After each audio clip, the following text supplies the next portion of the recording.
Hello and welcome to the NCWLIFE Evening News on this Monday, November 24th. I'm Grant Olson.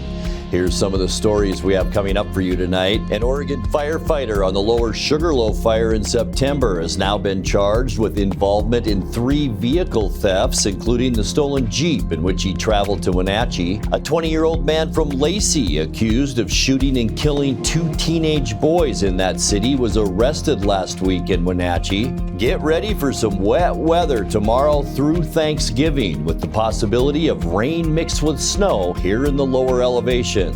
Your full local weather forecast is coming up.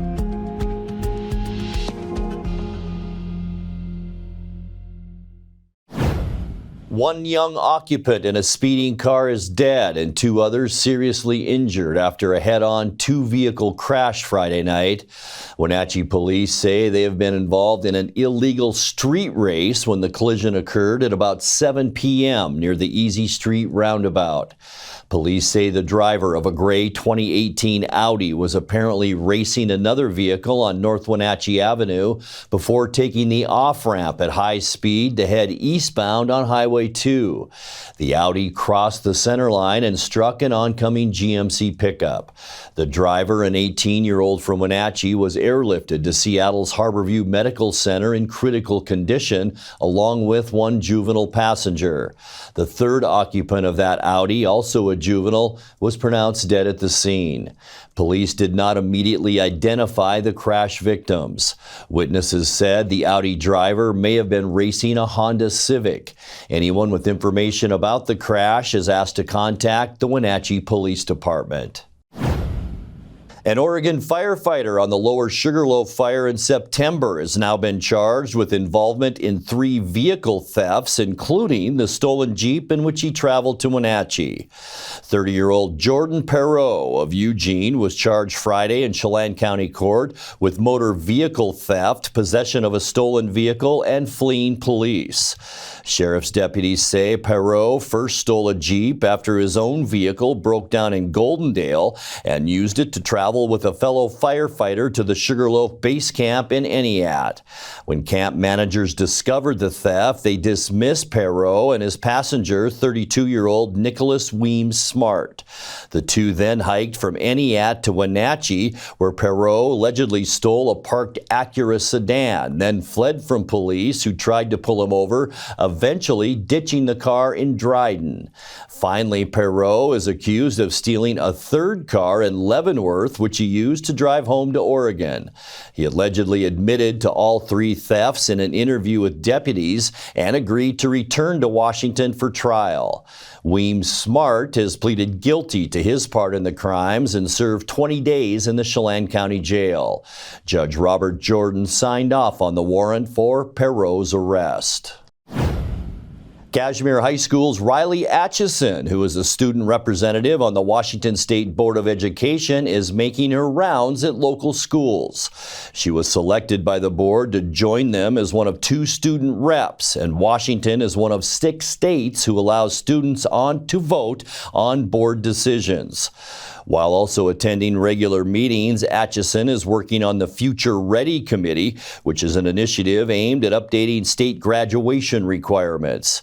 She's made visits to Cascade and Kashmere High Schools to visit with students about potential new policies and has plans to visit more schools in the area to gather more feedback. Riley's term began in August and will run until June 2027. When we come back, a 20-year-old man from Lacey, accused of shooting and killing 2 teenage boys in that city, was arrested last week in Wenatchee. The city of Leavenworth has approved $175,000 in grant awards for 2026 through its Leavenworth Fund. And a new group of doctors serving in Congress have taken U.S. health authorities to task. I'm Grant Olson, and you're watching the NCWLIFE Evening News. Your favorite local channel is now available for free on your smart TV and connected streaming devices. Watch live programming and catch up with the latest shows on demand. See the local stories that matter to you. NCWLIFE, now on Roku, Fire TV, and Apple TV.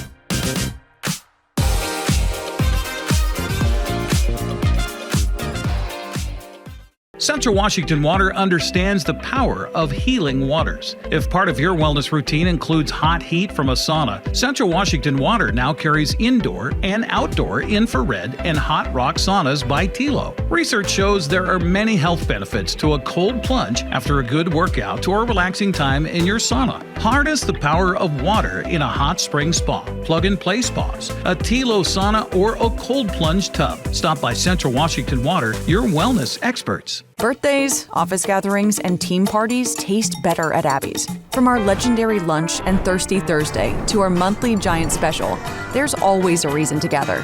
Family-owned Abby's, your legendary pizza tradition. You asked, and it's back at Abby's. 2 legends, 1 pizza. Half pepperoni, half big Hawaiian. All delicious. It's mouthwatering, loaded with toppings, and happily feeds a family. Order at abbys.com before this legend disappears. There's no place like home. Because home is where we're totally comfortable. It's where we can be ourselves and let our guards down. It's where we make memories. And we're always imagining new ways to keep it totally comfortable. Carrier. Total comfort, totally happy. Call Alpine Air Heating and Cooling today. Your comfort is their priority. A 20-year-old man from Lacey accused of shooting and killing 2 teenage boys in that city was arrested last week in Wenatchee. Police arrested Traquan Wilson Mason on November 18th at a Wenatchee motel where he'd allegedly fled after murdering the 2 victims, ages 16 and 17, in a drive-by shooting 4 days earlier. Wenatchee Valley Police assisted officers from Lacey in taking Wilson Mason into custody. Authorities in Thurston County say the shooting may have been a case of mistaken identity, with Wilson Mason believing one of the victims had fired shots at his home last fall. A judge in Thurston County Court ordered the suspect held without bail. He's due to be arraigned there tomorrow on charges including first-degree murder. Jefferson Robbins for NCWLIFE. The City of Leavenworth has approved $175,000 in grant awards for 2026 through its Leavenworth Fund. The money comes from the city's general fund and lodging tax fund and is dedicated to nonprofit organizations for activities and projects. The highest award allocated, in the amount of $10,000, went to Wenatchee Valley Tread's Upper Wenatchee Sustainable Trails Planning Project. Other projects that earned the highest funding include the 2026 Cascade Celtic Festival at $9,750 and the 12th West Berserk Fest at a little over $8,800. Overall, 38 of the 51 applicants received funding in amounts ranging from $560 all the way to $10,000.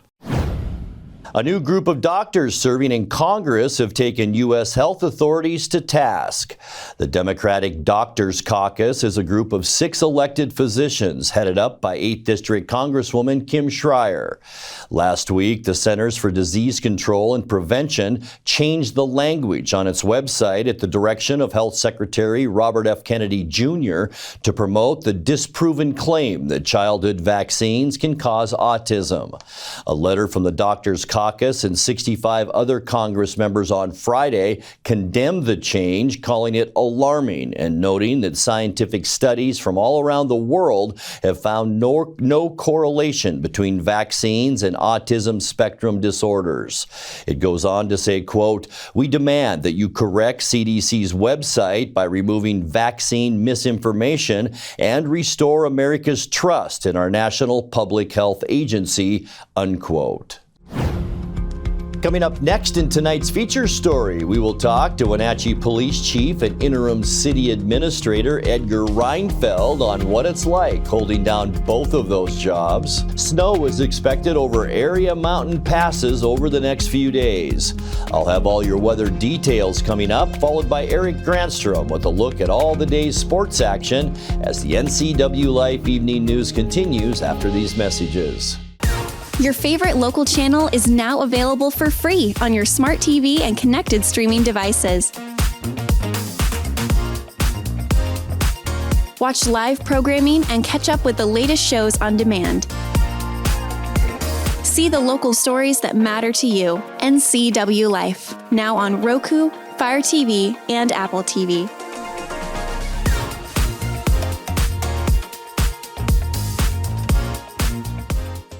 Raising a family may have seemed overwhelming to your parents, but they weren't. Coach, teacher, life guide, caregiver. Family takes care of family. And as the circle of life continues, you now are their caregiver. It may seem overwhelming, but we're here to help you find the support services necessary so you can provide quality care to your elders. Call Aging and Adult Care of Central Washington at 1-800-572-4459. When flooding hit Serve Wenatchee, their office in Fresh Hope Market were devastated. But their mission to help prevent homelessness in this valley hasn't stopped, and neither will we. I'm Todd McLaughlin, General Manager at Apple Valley Honda. Now through the end of the year, we're donating $25 to Serve Wenatchee every time someone takes a test drive. And if you happen to buy a vehicle, we'll give an additional $100 in your name. Because when our neighbors are in need, this community steps up, and we're proud to be part of that. Wenatchee Police Chief Edgar Reinfeld has been leading his department since July of 2024. Since August of this year, he's also been serving as the interim city administrator for the entire city of Wenatchee with the departure of longtime leader Laura Gloria. In tonight's feature story, NCWLIFE's Dan Kuntz was curious about how the chief came to be involved in both those important jobs. He interviewed Chief Reinfeld for Wake Up Wenatchee Valley. So when Laura announced her departure, we met the remaining directors and the mayor and took her, she built us a great list of duties, really broke down, here's what I'm working on. And so we took that and we started breaking it up into slices. If it's relevant to public works, hey, Tom, it's going to be stuff that we're going to need you to spend some time and effort on. The items that were related to IT is, of course, Elizabeth's deal. Stuff that had to deal with parks and long-term acquisition stuff with parks is for Dave. The police stuff was, of course, mine. And thankfully, there weren't a bunch of new things I wasn't involved in already. I was already involved in the police stuff on our list. And we just broke it up that way. And the mayor took a significant portion of those onto himself as well as the guy who's responsible, not only by code, but by common sense. And so when I look at it, time went on, Laura separated, trying to figure out what to do. We put out our initial search without doing like a headhunter type national search, like did the low cost method. We advertised. We generated a significant number of applicants. And so the process has been for the department directors to get together and to check on those applicants, see what we think, try to determine who we want to pull forward for interviews and potentially hire. And there's been a very large pool of applicants come in, but we haven't had a group of them come forward as being like, this is the fully qualified, experience base, everything else that we're looking for. We've had a very small number that we've decided we want to move forward and talk to. But after this has been going on for a little bit, Mayor Poyer came to me and said, hey, I think I'm going to have you be the interim city administrator. Some people may be happy about it, some may not be. We'll see how it goes. And then appointed and through council, approved by council to go forward. And not without a lot of discussion. That focus on multiple areas, it's something that I'm capable of, something I feel confident with most of the time, so long as I get some level of comfort with what I'm doing. But with that, as we continue to move forward, we'll try to find that right candidate, or try to find hopefully a small batch of the right candidates. And it might include revising what we're looking for a little bit. When the right person comes, the right person comes. But there also come a time where everybody wearing all these little hats, regardless of the great department heads in the city, it becomes unsustainable. Right, and this can't go on forever. No, the sustainability, we don't want to be doing this for a year. No. We don't want. I would love sometime in the first quarter of 26 to have a candidate that we're getting through our background and that we're putting them on would be great. But in the short term, that next 8 to 10 weeks, I'm fine continuing what I'm doing. I'm fine continuing what I'm doing as long as it's necessary to get us where we need to go. But the burdens do accumulate. It's the end of the year, so we're closing out a year. Then we're about to start a new one, and there's a lot of things to do, and some of them are going to get a little competitive with each other for time and resource. How did your two captains, who each have administrative duties at the police department, who report directly to you as captains, did you go to them and say, now, you guys are going to be a little busier too, because I'm going to be heading up to City Hall more often? The great thing is they're both fully dedicated to getting it done. In fact, our sergeants and even our corporals and even officers in some programs are also fully engaged. So when we find a program sometimes, it may not need to have been me ever from the start, or even a captain. We may start it with me and the captains, get it sorted out, assign it to a sergeant who's more than willing to take the assignment, is more than capable, and we go. We spread that decision-making authority to the lowest level possible in the department at all times, which is often not very low. Certain decisions by law are my problem and mine alone. But by doing that and by spreading that workload, we've actually tried to maintain some level of balance across the system. Sometimes it feels good, sometimes it doesn't, but it feels like it's working.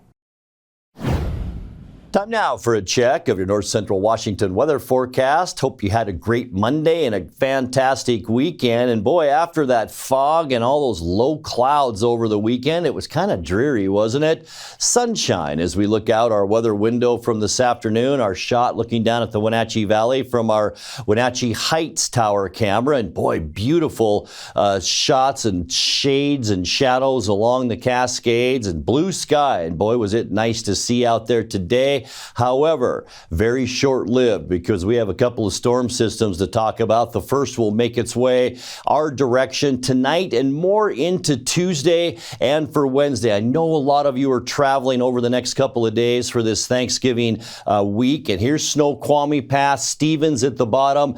Tuesday is what we're keeping our eye on, and it looks like just some minor impacts right now on Tuesday night into Wednesday. For Snoqualmie Pass on Wednesday, it'll be more of a rain-snow mix. But as we get into Wednesday over Stevens Pass, we will see some moderate impacts with some difficult driving conditions and maybe about 4 to 6 inches of snow on Stevens Pass. We're talking Tuesday night into Wednesday. And then as we get into Thanksgiving and beyond, it looks like just a rain-snow mix with temperatures warming up just enough to cause that mix. But boy, be careful over the next 48 hours. High temperature today above where we should be, unofficially at 48 degrees. 40 is our normal high for this time of year, and our record high, boy, we're going back for this one, 64 degrees set in 1959. 37 this morning, once again well above where we should be for a normal low at 29. And there we have it, that nasty November of 1985, 5 below zero, our record low. Sunrise 7:19 this morning, and it's set this afternoon at 4:16. Taking a look at what we can expect getting you into Tuesday. Temperatures are going to cool down as this first storm system moves in.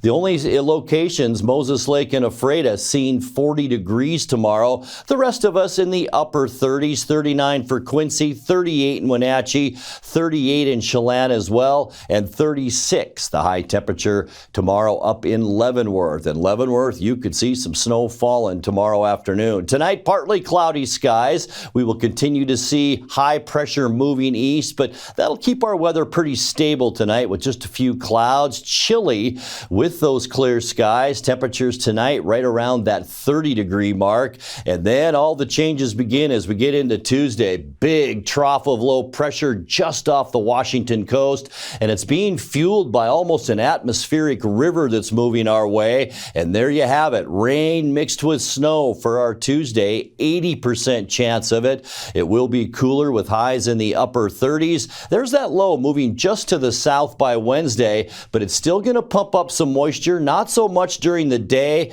but as we get into the evening hours, there we have it on Wednesday night, a 70% chance. I think mainly rain with high temperatures around 40. And for your Thanksgiving, the low pressure system will move into southwest Washington, and it's going to be a wet one, folks. At least a 60% chance for showers on Thanksgiving. Once again, a lot like Wednesday, high temperatures Thursday, right around 40. And then the good news as you travel after Thanksgiving, it looks pretty good. Mostly cloudy and warmer on Friday. Not too much to worry about. Warmer too, with high temperatures in the mid 40s for Friday. Saturday and Sunday will begin to cool down, but our weather will remain stable. So if you're traveling this weekend, things look pretty good. Mostly cloudy skies, just a shade cooler on Saturday with high temperatures right about normal at 40 degrees. And then for Sunday, more good travel weather as high pressure continues to dominate our weather. It moves just a little bit north in our forecast map. Partly cloudy for Sunday.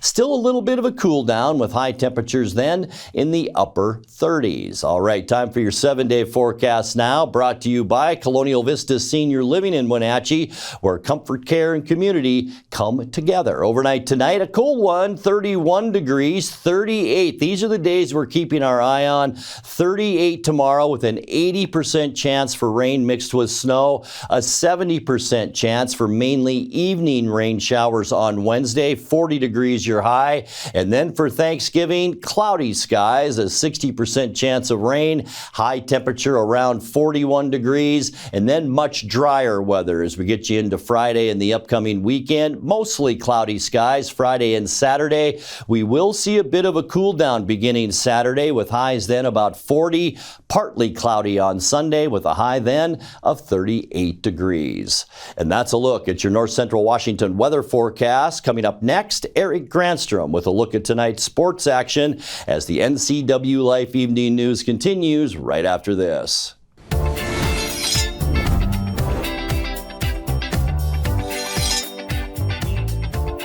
I'm Jen Mueller. Watch for my show, I Cook, You Measure on NCWLIFE. It's part cooking instruction, part entertainment, and all about connecting over food and wine with your favorite Northwest athletes. Watch I Cook, You Measure with Jen Mueller Mondays at 1, Wednesdays at 2, Fridays at 11 a.m., and Saturday and Sundays at 10:30 p.m. right here on the NCWLIFE channel.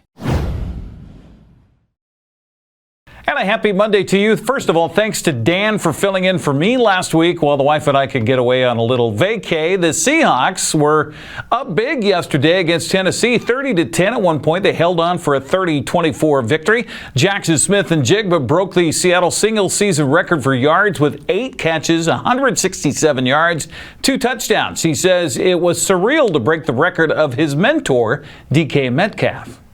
It means a lot, this organization, great organization, and great receivers have, came through here. So, honestly, I look at it as a team award, honestly, because, without Sam and without the protection, without Sheed and Coop, this doesn't happen. And, so I'm grateful. I'm thankful, blessed for my team, blessed to be a Seahawk. Seattle will return home to host Minnesota Sunday at 1:05. That will be on Fox. Arizona fell in overtime to Jacksonville 27-24 yesterday, while the Rams demolished Tampa Bay 34-7. LA still leads the Seahawks by a game in the NFC West. Niners host Carolina tonight on Monday Night Football. Damon Williams rushed for 2 scores, threw for 2 more as Washington beat UCLA 48-14 Saturday in college football. Huskies wrap up the regular season this week against Oregon. Washington State flirted with a big win, but once again fell short. This time to James Madison, 24-20. Cougars now 5-6 on the season. Cal Poly scored 13 unanswered fourth-quarter points to beat Eastern Washington 43-34. The 5th-ranked Central Washington Wildcats fell in their NCAA Division II playoff opener against 15th-ranked Western Colorado Saturday, 27-20. The final. Central season is done. Well, the Kraken fell on the road at New York Sunday in NHL play, 1-0 in a shootout. Joey Decord was stellar in net for Seattle, stopping all 34 shots he faced before the Islanders gained the edge in the shootout. Coach Lane Lambert was not happy about the 0-for-19 stat on shots on goal. Well, we didn't score any goals, so we didn't find a way to capitalize. Of course, neither did they. I thought our goalie was really good. I thought their goalie made some good saves as well. But it's just it's a common theme right now, shot volume or lack thereof. And, we passed up too many shots again. So at some point we got to figure this out. Seattle's back on home ice against Dallas Wednesday at 7:30. That'll be on both King 5 and Kong TV. The Wenatchee Panthers volleyball team collected its 6th state trophy in program history over the weekend in Yakima. The Panthers captured their 2nd straight 3rd place trophy after sweeping Gonzaga Prep in the consolation match in the Sundome. After dropping a heartbreaker in the semifinal Saturday morning to Curtis, Wenatchee bounced back to take out the Bullpups 25-17, 25-20, and 26-24. It is the 3rd straight season for the Panthers to bring home hardware from the state State 4A tournament in Yakima. Congratulations. Well, Cashmere and Royal continued on a collision course for a possible rematch in the State 1A football playoffs. The Knights beat Seton Catholic Saturday in the quarterfinals 48-10, while the Bulldogs down Life Christian Academy 59-16. Avery Cooper and Steve Sandman had the call on 1340 The Hawk, while Dan Kuntz was there to film Cashmere win in the Apple Bowl. This is going to be a pass play. You know it's coming. Man in motion. Evans. Boyd looks to his left. Now he twists around to his right. Avoids Fox. Steps up. Throws over the middle. Is intercepted! To the 30. Braylon Rubio to the 20. Down at the 16-yard line. Odenreiter, the tight end, to the left. Zavala in the slot to the right, bunched up with Strutzel. Now Zavala in motion. Fake the handoff to him. It's a fade route to the far near side. Spees caught. Touchdown Bulldogs. Wide receiver to his left. Boyd fakes the handoff. He's got pressure in his face. It is Jacobson taking him down for the sack. He had no time to get that ball off. Defensive player of the year in the SCAC, and now we see why. Tate, the running back, to the right. Fake the handoff. Hatmaker goes over the middle deep. He has Spees caught in the end zone. Touchdown Bulldogs. Spees, unbelievable. Double coverage. Got behind both the safety and the cornerback to haul in that play for a 22-yard touchdown. From the right hash mark. Pressure coming. Up, stepping up in the pocket. Boyd makes a man miss. Takes off, across the 10 to the 5. Cuts it back upfield. Touchdown, Life Christian Academy. Strutzel back into the game to the bottom of the formation. Handed off to Tate. He fights right into the end zone and bulldozes a defender for the touchdown. They haven't had many opportunities, though. Life Christian Academy has done a decent job taking care of the ball. And you're underway here in the second half. Zavala fakes the pitch off to Bessonette. Now Zavala is in the clear to the 40, 45. He's got blockers to the 45, 40, 35, 30, 25, 20, 15, 10, 5. Touchdown Bulldogs. No flags. Isaac Zavala, 80 yards. 28-10 Cashmere. Berggren in motion to the left, handed off to Berggren. Stutter step as he lowers his shoulders and fights his way to the end zone. Touchdown Bulldogs. 35-10 Cashmere leads in the quarterfinal round of the WIAA playoffs. Cashmere advances to the semifinals with the win. Meanwhile, Olmec had its season come to an end, falling to Mount Baker by a final of 32-22. Moses Lake's season came to an end in the State 4A quarterfinals with a 76-41 loss to Lake Stevens. Vikings had 357 yards rushing and 6 touchdowns on the ground in that win. East Valley of Yakima overcame a second-half deficit to beat Linden 27-24 in the quarterfinals of the State 2A tournament. Cody Gasling led the way with 132 yards rushing and 2 touchdowns for the Red Devils in the win. Okanagan survived to advance to the State 2B tournament. Freeman scored with 33 seconds left to cut the lead to 2. They went for 2, but the quarterback fumbled the ball, so they didn't get the 2 points. Then they tried the onside kick, but then kicked it out of bounds. That allowed the Bulldogs just to run out the clock. They win at 34-32. Liberty Bell had the season end 55-12 in a loss to Tri-Cities Prep. Max Grindy rushed for 151 yards and 2 touchdowns to lead Elmira Cooley Heartline over Nacelle in the 1B quarterfinals 61-27. Here's a look at what's coming up. The Warriors will face DeSales in the semifinals Saturday at 3 o'clock at Walla Walla High School. Cashmere takes on Mount Baker in the 1A semifinals Saturday in the Apple Bowl. That starts at 3. 2 semifinal games will be played in Tumwater Saturday. First, it's Okanagan and Toledo in the 2B tournament at noon. That's followed by East Valley and Tumwater at 3 in the 2A semifinals. Finally, the Wenatchee Wild played just one game over the weekend in WHL action, falling to Kamloops by a final of 4-2. Blake Vanek and Kalen Judry each had goals in the defeat, while Tobias Tversnik saved 25 of 28 shots in net. Wenatchee returns home Wednesday to host Vancouver at 6 o'clock in the Wolves' Den. That's a look at sports news. I'm Eric Granstrom. Have a happy Monday. And that will do it for this Monday edition of the NCWLIFE Evening News. Remember, if you see news happening, let us know. Email your news tips to news@ncwlife.com or just give us a call at 888-6295. Our channel is also available on Roku, Fire TV, and Apple TV. I'm Grant Olson. Thanks so much for being with us and have a great night.